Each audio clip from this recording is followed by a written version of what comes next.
In this walkthrough video, we're going to take a look at how you can streamline and automate your request for NDA approval workflow using Nintex Workflow Cloud. Requests for non-disclosure agreements are one of the most common workflows in business. And if you'd like to check out the easy-to-use template in the Nintex Process Accelerator gallery, go ahead and go to gallery.nintex.com, navigate to Workflows, Nintex Workflow Cloud, and then look for our Mutual Non-Disclosure (MNDA) request workflow. While you can import this workflow directly from the Nintex Process Accelerator gallery into your Nintex Workflow Cloud tenant, today we're going to go ahead and look at how you can make this workflow from scratch. The first step in automating this process is actually going to be designing our form. To do this, we'll go ahead and select our Start event and then select Form. And here in our configuration panel, we're actually going to update this to give access to anyone with the form URL. This way, they do not need to be an authenticated user within our NWC tenant to access the form and submit the request. Then we'll go ahead and select Design Form, and this will open the Nintex Workflow Cloud Forms Designer. The first control that we're going to go ahead and add to our form is a label that we'll use to house our title. Because the label control allows for rich text, we can then go ahead and change our font format from a normal into a heading. Let's go ahead and try this one. That's a little bit too big. Let's go ahead and see if we can try one that's a little bit smaller. Okay, I think that looks a lot better. Next, what we're going to do is we'll actually drag on two different group controls. The group control allows you to nest other form controls within them to make more logical grouping of controls within your form designer. This first group will house a bunch of controls related to our contact information of the user that is submitting this request. We'll go ahead and we'll update the group name, and then we'll go ahead and set this show header to yes and provide a header for the group. The second group of controls is going to be all about the agreement information. So let's go ahead and update our group name and header. Within our contact information, we want to be able to provide a first name, last name, and email. Our first name and last name will be done using the text short controls, and then there is a dedicated email control for capturing email addresses. We also want to capture the company name who's submitting this request, so we'll use a text short for that as well. Then we'll go ahead and go through and rename our controls so they have more logical titles. And you'll notice that as the control titles are updated, the names will automatically be updated also. These name values will then be seen as start variables within the workflow for use later.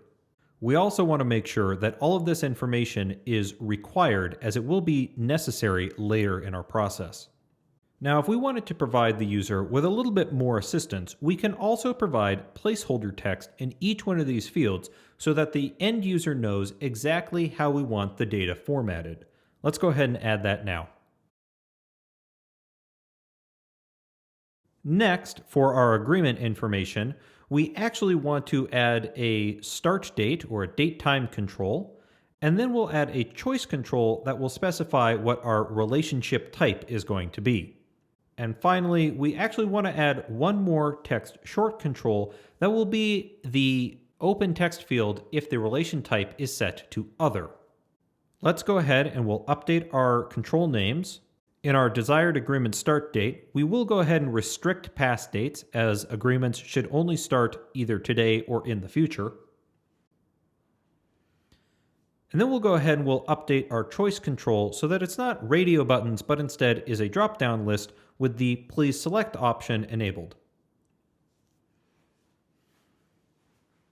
Now, with our final field of relationship type other, we only want this to show when relationship type is set to other. So how do we do this? Well, to hide or show fields on Nintex forms, we will use rules. So let's go ahead and take a look at how we can configure a rule to hide or show the relationship type other field on our form. Within the Rules tab, we'll go ahead and select Add New next to Form Rules, and then we'll give this rule a name of Show Relationship Type Other. And rules within Nintex forms are really designed as a if and then a then outcome.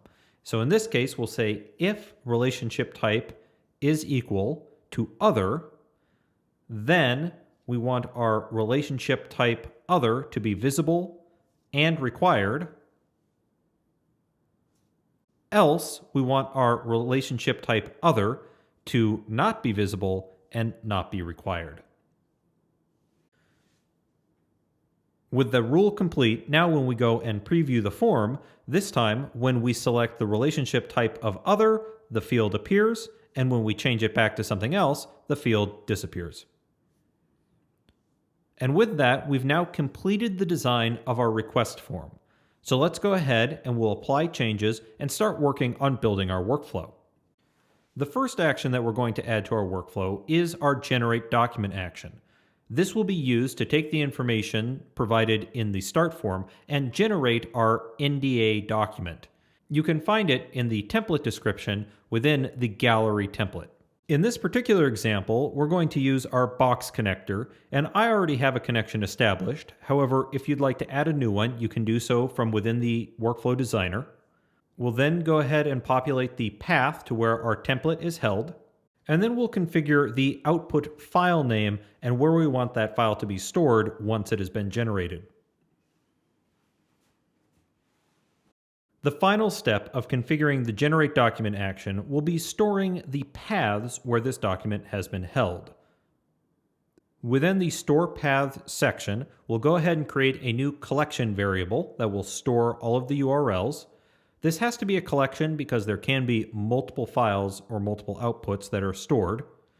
Because of this, the next action that we'll use in our workflow is a get item from collection action, which will then extract out the URL that we are looking for our single document. And if you're wondering why we selected an index of 0 instead of an index of 1, it is because collections start with a counter of 0. And so the first item in the collection actually has an index of 0 instead of 1. Now that we've generated our document with the information collected from our start form, we actually want to send this out for signature using Nintex Sign powered by Adobe Sign. To do this, we'll use our Get Signature action. We'll then go ahead and configure our Get Signature action with the information that was collected in our start form. We'll give them the recipient role of signer and the recipient identity authentication of email. We'll give it the agreement name of company name space MNDA. Then let's go ahead and add a message. And in this case, I'm just going to say, hi, first name. Please sign the attached document, a copy of which will be kept on file for you. Finally, we need to actually grab our document. In this case, because it was actually stored within a box file, we're going to go ahead and select Other Connector, and then we'll go ahead and provide the path that we got from our collection.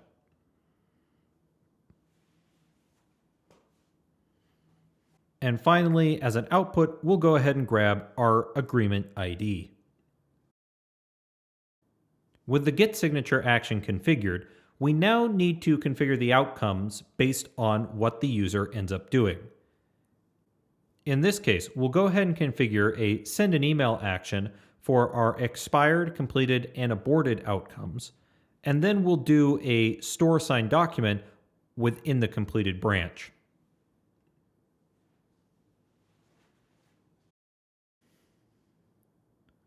With our expired and aborted emails configured, we'll go ahead and store the signed document using our Store Signed Documents action from Nintex Sign.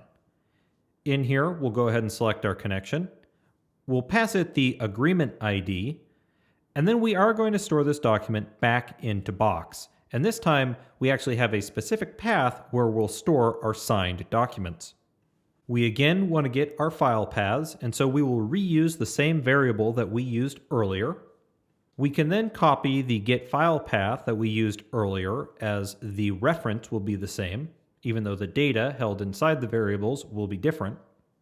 We'll then go ahead and use the get a file action that is connected to Box so that we can get that signed document and store it into a workflow variable.